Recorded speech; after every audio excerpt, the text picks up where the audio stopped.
Okay, we're going to get started here with the Aztec Empire. This is one of our great empires. So let's take a look at what we got.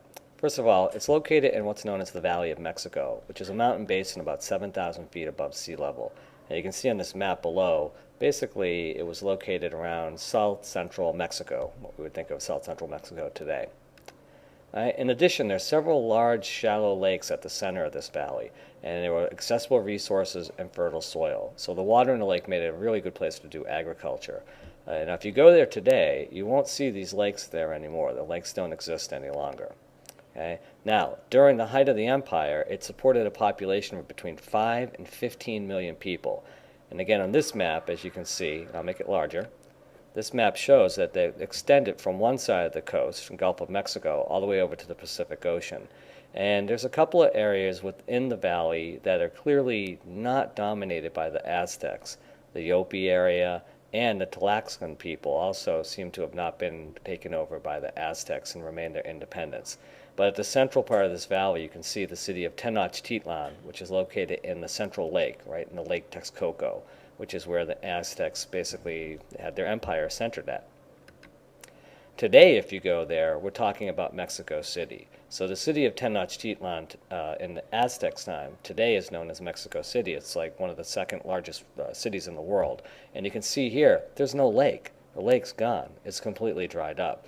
So after the conquest, after the Spanish had defeated the Aztecs, they basically filled in the lakes with landfill and rubble from buildings. And over time, over many centuries, the lake has completely disappeared.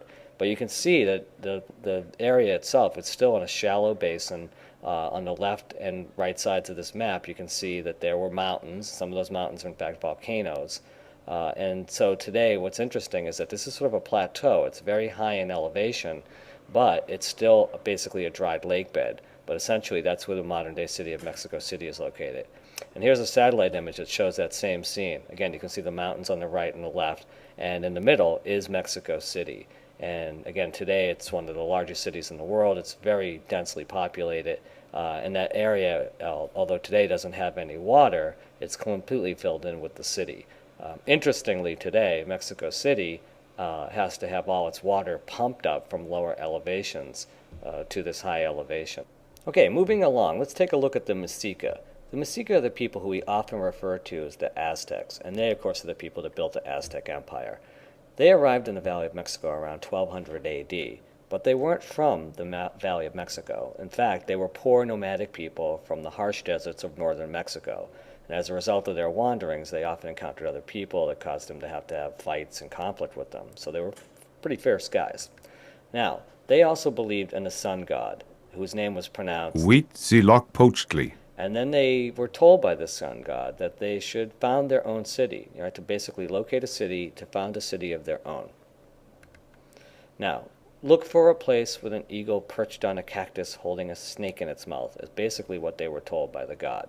And the sun god was pretty specific. And so this image that you see here is very typical of what the Aztecs believed that they were going to see. Here you can see the image of the eagle sitting on top of a cactus with a snake in its mouth. Of course, that's a symbol that the Aztecs were looking for when they were trying to locate their new homeland. And in this case, you'll see on the right-hand side there is the flag of modern-day Mexico. And you'll notice that right here in the center of the flag is basically that same symbol. So it's very interesting that the modern flag of Mexico not only is a representation of sort of Spanish heritage in Mexico, but also the Aztec heritage as well. So it harps back to the past as well as reflects what's going on in the present. Now, in 1325, the Aztecs founded Tenochtitlan on a small island in Lake Texcoco at the center of the valley. And you can see here on this map that it looks like it's a small little island. It's not too big, but again, it's located right in the midst of that lake. And on the right-hand side is an image of what it might have actually looked like to the people that actually lived there. Now, by the early 1500s, the city had actually become a very large urban center. In fact, it had a population of about 200,000 people. So that was a pretty big city, not just in the Americas, but also it had been larger than London or any other European capital at that time. So it was a pretty big city, and it was probably the most powerful empire at the time in the world in the 1500s. Now, the island itself was connected to the mainland by three raised roads. These were man-made roads, like they're called causeways, like bridges. And they went across the water and over the marshland, and so it connected the city with the mainland around the lake. And it also had aqueducts built on it that could bring fresh drinking water to the city as well. So this protected the city, but it also gave the opportunity for the city to grow to an enormous size as the Aztecs learned how to turn marshland into both farmland and residential areas for their city. Now, when the Spanish showed up, they had never seen anything like it. So here's a quote from one of the conquistadors who had accompanied Cortez in his conquest of Mexico. Quote, "When we saw all these cities and villages built in the water and other great towns on dry land, and that straight and level causeway leading to Mexico, we were astounded. These great towns and pyramids and buildings rising from the water, all made of stone, seemed like an enchanted vision. Indeed, some of our soldiers asked whether it was not all a dream." So that's Bernal Diaz. And again, they had never seen anything like it. The European cities were not this large, they didn't have this kind of monumental architecture in them, and they were really just dumbfounded by what they had seen. Here's a map that actually shows Tenochtitlan, and it may have been drawn by a European. The buildings look kind of European. Many of them look like castles. In particular, the central plaza here in the middle, that looks more like a castle than it does a temple. There are other sort of castle-like structures on the mainland and on these sort of other islands that are here.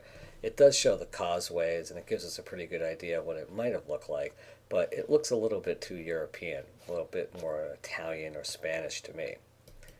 This is a much better map. This is a map that we know was drawn by one of the men who was with Cortez. And it's interesting because the buildings in the center actually look a lot more like Aztec structures. They have step pyramids there. There's still the roof tiles that are red going on, which may indicate that they actually had that. And there's also the causeways that you can see where that led into and out of the city. What's interesting is if you look closely, you can see things like men in canoes paddling around the lake, which would have been a main means of transporting people and goods back and forth from the city to the mainland. And really importantly, on the right-hand side here, you'll see these sort of wooden-looking structures with sort of sticks going down the middle of them. What we now know that those are is they're a complicated system of water channels that basically allow the Aztecs to control the level of water of the lake around the city. And this helped protect the city in times of sort of heavy rains or runoff from the mountains, and also in times of sort of low water level when there was drought. So they essentially could control the level of the water. So this indicates a pretty sophisticated level of not just architecture, but also technology as well. Okay, let's assume that you're going to be the emperor of the Aztecs, and you want to control this vast empire that you have. Here are 7 steps that can help you to control an empire. All right. Well, in the Aztec situation, we're talking about the early 1500s, and the Aztecs controlled a vast Mesoamerican empire which stretched from central Mexico to the Atlantic and Pacific coasts. So here's step 1. First, divide your empire into provinces. It's too big. Empire is really big, can't control it yourself. You need to divide it up. Like the United States, we have 50 states. Number 2, base your power on military conquest, which the Aztecs were pretty good at. Their history of fighting went all the way back to when they were nomadic peoples, and by the time they set up their new capital in Tenochtitlan, they were the military conquerors of most of the Valley of Mexico. And number 3, demand tribute from conquered people in the form of gold, maize, and labor. Tribute's what you pay when you're the conquered. All right? The conqueror gets to ask you to give them things like gold, maize, labor, and also sacrificial victims. That would have been another one that the Aztecs would have demanded. Number 4, exercise loose control over much of the empire. So you're going to rely on local people to sort of run things for you as long as they're loyal to you. And that's number 5. Let local rulers govern their own regions as long as they pay tribute. Number 6, respond brutally to local rulers who fail to pay tribute. And number 7, destroy villages, capture or slaughter the inhabitants if they don't pay. So these are pretty harsh steps, and these are essentially the kinds of steps that would have been followed by the Aztecs as they tried to rule the sort of large number of different types of Native American people that lived in the Valley of Mexico. They were not all Aztec. And the problem with this system is that if you follow these 7 steps, in the short term, yes, you will conquer people, you will take control, you'll become very powerful. But in the long term, this isn't going to go over very well. Eventually, the people will get tired of this sort of harsh rule and this sort of brutal sort of punishment for when they don't do certain things. And in fact, that's exactly what's going to happen in Mesoamerica in the 1500s. Okay, problems in the Aztec Empire. Starting in 1502, Montezuma II was crowned the emperor. Now, demands for tribute and sacrificial victims from the provinces created unrest and rebellion. This chart on the right here shows all sorts of items like warriors' outfits and shields and quetzal feathers that would have been desirable. They would have been very valuable items. In addition, they of course wanted corn and they wanted labor and sacrificial victims. But the more that the Aztecs continued to demand of people, the more local people began to get upset that they were having to pay too much. Sort of like people today having, complaining about having to pay too many taxes. Eventually they rebel. Now, one of the main items that people would have been looking for, though, is ritual sacrifice. The Aztecs' religious belief said that the sun god essentially needed to be nourished every day. And to do that, you'd have to basically rip the hearts out of people at the temple and make that sacrifice. And it has got to be nice, fresh blood, too. It can't be sort of, a dead guy's blood from a few days ago.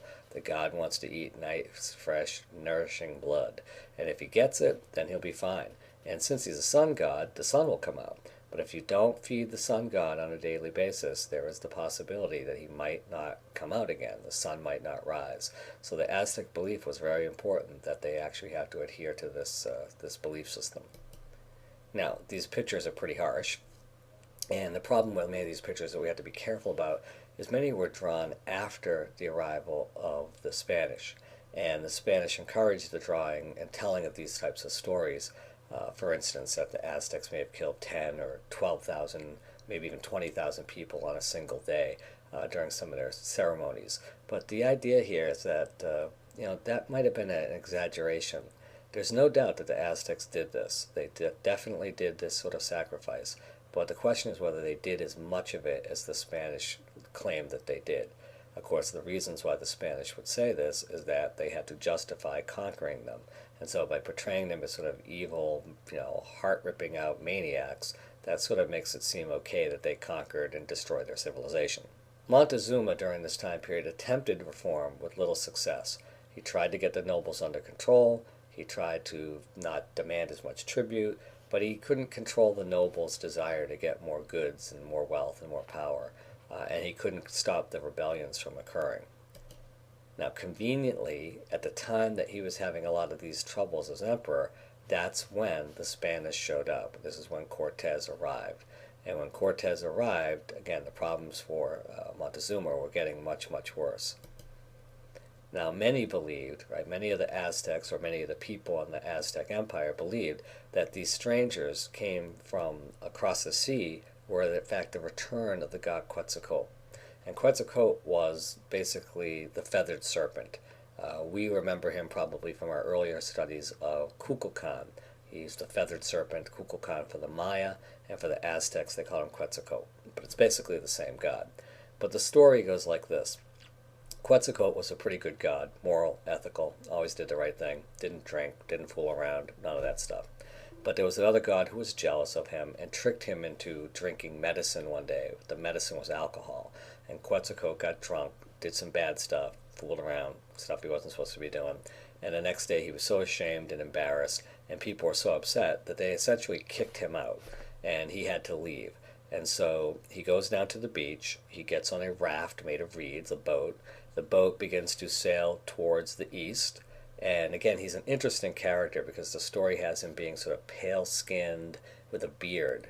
And he's heading on a boat towards the east. And as the boat's leaving, he essentially says, that's it. When I come back, I'm going to destroy you all. And I will come back in the year Reed 1. Okay, so the year Reed 1, he's going to come back and destroy the Aztecs. And that's essentially the story. But it's not really the story. Because what happens is this legend, which foretold the destructions of the Aztecs, was something that Cortez had learned about when he first arrived. And since he had a beard, had pale skin, had come on a boat, the boat had actually come from the east to the west, And it just happened to be the year Reed won when Cortez showed up. So he played it up, and he led the Aztecs to believe that, in fact, he might have been the return of Quetzalcoatl. Now, the problem with that is that when Cortez finally did make it to Tenochtitlan, Montezuma made this huge mistake. He let him in. He let him into the city. He thought he was a god, and he was afraid that if he didn't let him in, that would be the end of everything. But it didn't take long for them to realize that he had made a huge mistake, that Cortez very quickly took Montezuma hostage, locked him up in the palace, took all his gold, and basically began the process of destroying the Aztec society, the Aztec civilization, and began the conquest of the Aztecs. And so the story is a little bit more complicated than that, but essentially the Spanish were able to do that with only a few hundred men, some weapons, but one weapon that they brought along with them that made it possible was disease, and that was the disease of smallpox. This large population in Tenochtitlan was very quickly overcome with smallpox, which they had no immunity to, and that weakened them to the point where they really couldn't fight back. These images are very interesting. Both reflect the first meeting of Cortez with Montezuma. And what's interesting in this case is you'll notice the Aztec version at the top and the Spanish version on the bottom, but you'll notice that the central figure in both is a woman.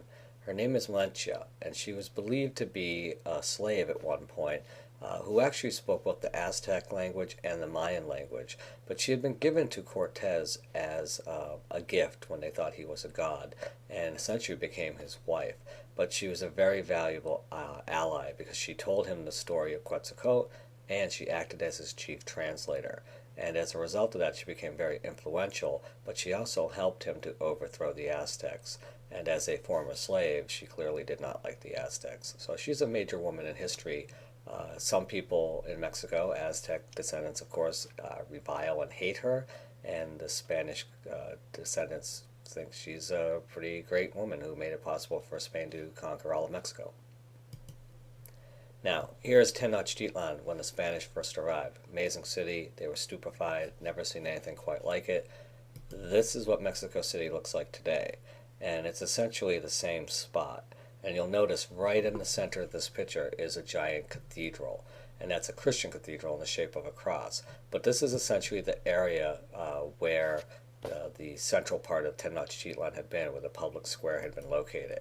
And what the Spanish had done, as you can see in this picture, is they built this giant cathedral on top of the actual site where the Aztec temples had once stood. And in fact, many of the stones used for that church were in fact stones that would have come from the Aztec temples themselves after they had been destroyed and torn down. And so these foundation pictures show you sort of the approximate locations of where these buildings had once laid. Okay, let's take a look at this chart. This chart shows us Aztec power and decline. On the left you see the traits of civilization, in the middle are the strengths that lead to power, and on the right is the weaknesses that lead to decline. So we know that the Aztecs rose and the Aztecs fell. So let's take a look at the first trait. First of all, the Aztecs had religious beliefs and theocracy. And those are good traits, right? They believed in their religion very much so, and their government was a theocracy in the fact that the king was also the chief priest. So how does that lead to power? Well, it united the culture, and it made people loyal to the king. Now how does that lead to weakness that leads to decline? Well, many physical and human resources are going to be funneled into religious activities. So religion was a very important aspect of life in the Aztec world, but as a result they may have neglected other aspects of civilization that may have helped them later on. Now they also had a powerful army. That's another trait. And that of course can lead to power because it adds land, more power, and prisoners for religious sacrifice. The weakness comes from the need for more prisoners. In particular, changes the way warfare style is going to be fought to a less deadly and less aggressive type of warfare. You have to think about this. They need to catch people alive so that they can bring them back and then sacrifice them alive while they rip out their hearts because they need the fresh blood. So in most Aztec wars, you don't have people sort of slaughtering each other. Instead, there's a lot of clonking people on the head and wrapping them up in sort of nets and bringing them back to a local temple, and then you rip their hearts out. The problem is, that's not the way the Spanish fight. When the Spanish fight, they like pull out their swords and their guns and they literally kill people. And so they kill women and children, they kill everybody, and that kind of freaked out the Aztecs because they'd never seen that kind of like just killing people on the battlefield, because their type of warfare had always required that you catch people alive. So they didn't quite know how to deal with it, and that was a difficult transition for them to have to make. Okay, the third trait is empires of tribute states. Okay, so the problem with this here, oh, actually, we should say the good thing about this, is that it provides wealth and power and prisoners for religious sacrifice. But the problem is this: the tribute states are basically rebellious, and they need to be controlled. They're sick and tired of having to pay tribute. Okay, it's like people don't want to keep paying their taxes.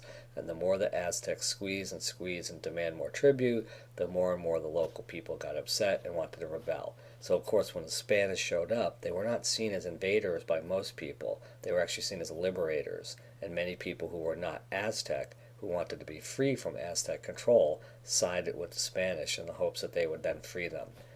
In the long term, that turns out to be kind of a problem because the Spanish weren't there to free anybody. They essentially were there to enslave everybody, and that's exactly what they did to most people after they succeeded with the conquest. Okay, I think that's pretty much it for the Aztecs. And so at this point, you can just go review, and we will then move on to the next great empire.